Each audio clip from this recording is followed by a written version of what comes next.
Hi, I'm Barb Melera. I'm with the horticultural company called Harvesting History. We specialize in heirloom horticultural products like plants and seeds and also tools. Today we are going to be talking about another herb in our series on planting herbs in containers. I highly recommend you go to our YouTube channel because we are creating a series of videos specifically on planting herbs in containers. And today we are going to be talking about stevia. Stevia is an herb that is a natural sweetener that has no carbohydrates and has no sugar content. So it's very good for diabetics, and it's very good for people who are trying to lose or who are watching their weight. The stevia plant is native to South America and has actually been used by the indigenous peoples of South America for what is written hundreds of years, but I believe that's probably a low estimate. They've probably been using it for thousands of years as a sweetener. What they would do is they would use the dried leaves as a sweetener on some of their foods.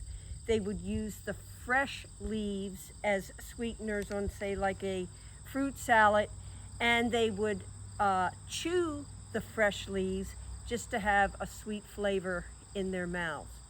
So this little plant has been used for a long, long time and is much beloved by some of the peoples in South America and is becoming very popular in North America.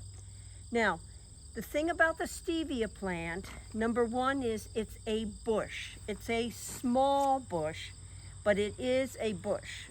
And the other thing about the stevia plant is that it does not like to completely dry out.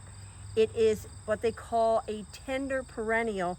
It will not survive winters in hardiness zones 1 through 8.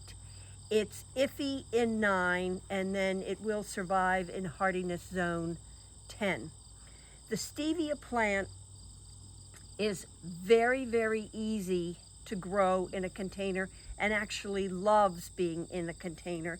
If you look at this plant, you can see the container is fairly deep, and this particular container is about a 10-inch container. You can easily grow this plant in an 8 to 10-inch container. So let me bring this. This plant would grow equally well in this container.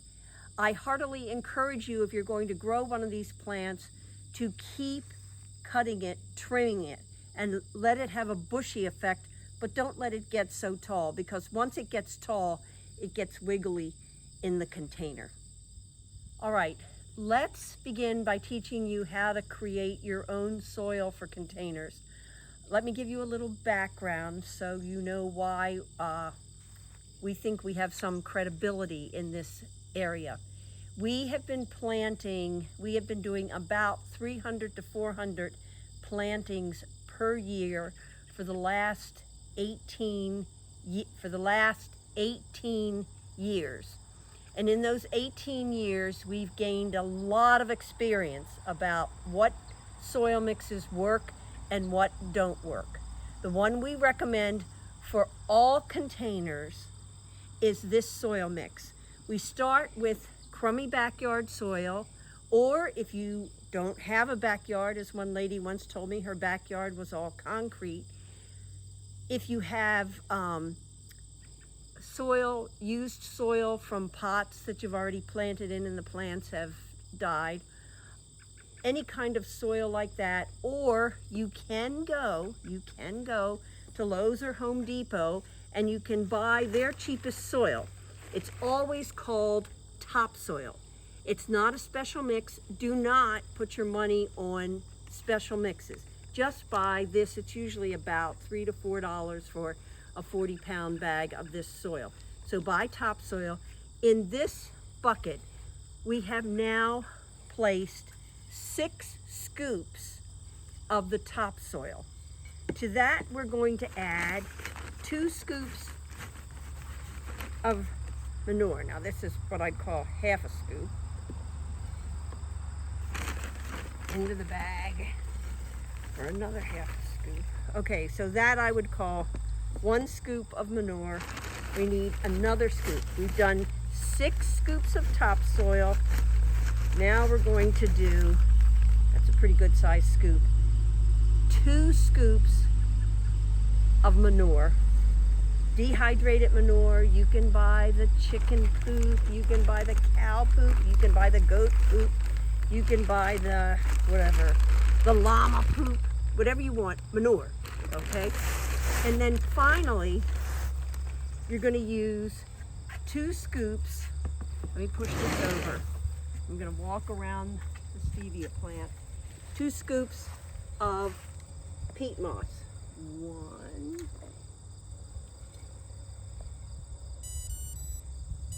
2, okay? If you don't want to use peat moss for sustainability reasons, yes, you can use coconut coir. It isn't quite as good as peat moss, but it'll work and it's sufficient to do the job. So either peat moss or the coconut coir, 2 scoops of that, 2 scoops of manure, and 6 scoops of crummy backyard soil, old soil from pots, or topsoil from Home Depot or Lowe's. And then what you're going to do is just mix it all together in your bucket in preparation for putting it in its own pot. Once you have the soil mixed in your bucket, you can then transfer some of that soil into a pot. I've chosen an 8-inch diameter pot for the plant I'm going to plant. Now, stevia is sometimes hard to find as a plant. I want to caution you, never buy stevia seed. It has a very, very low germination rate. So always find stevia as a plant. And in a good garden center or nursery, they may in the spring have stevia plants for sale. What you're going to do is, and I'm going to use our stevia plant. If you can't find a stevia plant and a friend has their own stevia plant, here's what you can do. You can take a cutting. Now, I want you to look carefully at where I'm going to take the cutting. I'm going to cut right below a leaf junction. Can you see that? And then I'm going to cut the leaves off. And then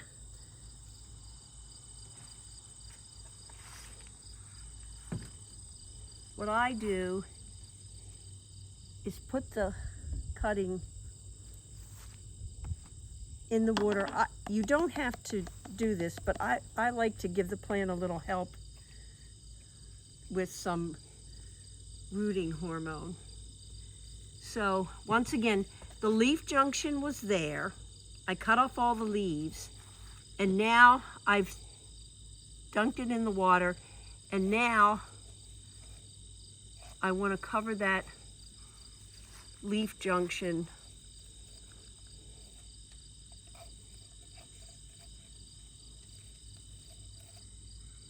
as much as possible. And then I'm just going to stick my finger to make a hole.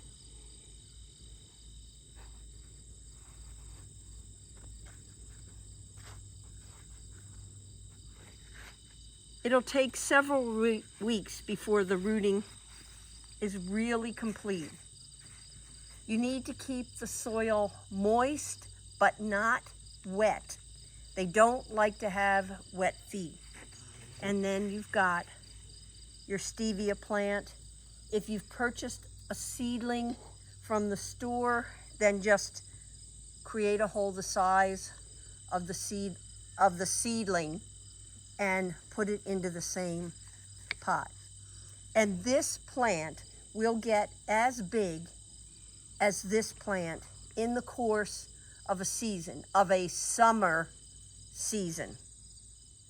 Throughout the summer, what you want to do with your stevia plant is keep it trimmed into a bush type habit.